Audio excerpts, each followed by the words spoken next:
Hi, I'm Helen Eleftheriou. Most recently, I was Head of Early Careers for a global organisation where my role was to recruit graduates and apprentices.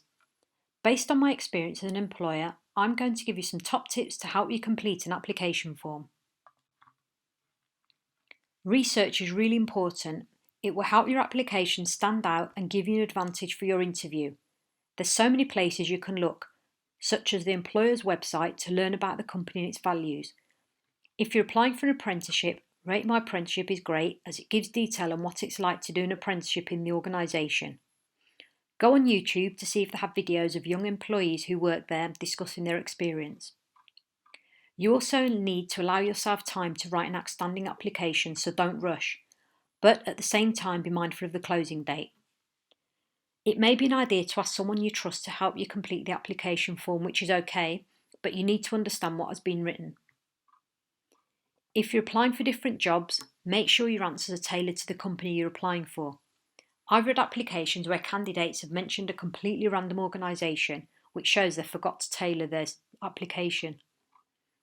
Now, a good way to do this is to understand the job you're applying for by reading the job description and to look at the skills and competencies that has been asked.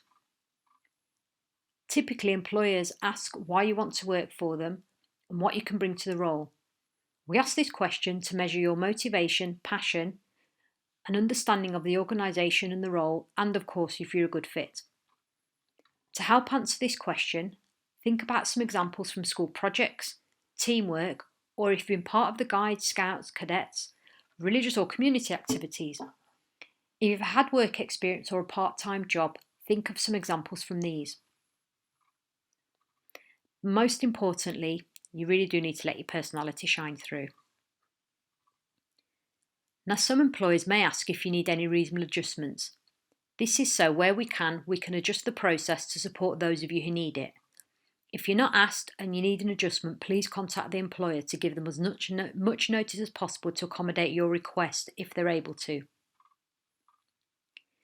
Now, before you submit your application, read it a few times to make sure it makes sense. Check your spelling and grammar. I've known some employers to reject candidates if there are spelling mistakes in their application. There's no excuse nowadays, especially because there is spell check. You should also keep a copy of your application after you've submitted it. So if you're invited to an interview, take it with you so you can remember the information you provided, as you may be asked questions around your answers. Now finally, I'm going to give you some really important advice that I want you to listen to and act on. Over the years, I've heard so many students say, I'm not going to apply to well-known employers as they get hundreds of applications, so I've got no chance. Well, let me tell you, you've got just as much chance as anyone else. So please have faith in yourself. And you've got nothing to lose by applying, and you've got everything to gain. Applying for jobs is hard, it's competitive, and sometimes can undermine your confidence. But if you listen to my tips, it will pay off. And good luck.